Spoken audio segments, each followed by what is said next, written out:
अनेक वेळा टीका करतात, पण जो सवाल या ठिकाणी आमच्या उद्योग मंत्र्यांनी विचारला तोच माझा सवाल आहे।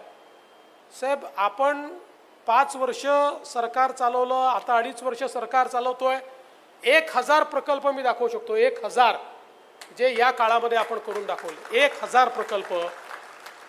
माझं सन्माननीय उद्धवजींना आणि महाविकास आघाडींना आव्हान आहे, एक आयकॉनिक प्रकल्प त्यांनी दाखवावा जो त्यांनी करून दाखवला।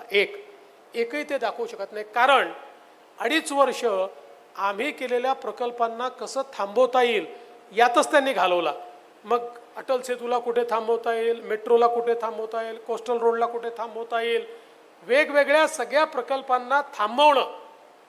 आज आपल्याला कल्पना आहे की आपली रिफायनरी आतापर्यंत पूर्ण झाली असती आणि आज काय अवस्था असती, महाराष्ट्र कुठल्या कुठे चालला गेला असता, आपल्या कोकणामध्ये 1.5-2 लाख लोकांना तिथेच रोजगार मिळाला असता आणि ग्रीन रिफायनरी होती, त्याच्यामध्ये कुठलंही प्रदूषण नव्हतं, तरी देखील ती थांबवण्याचं काम त्यांनी केलं।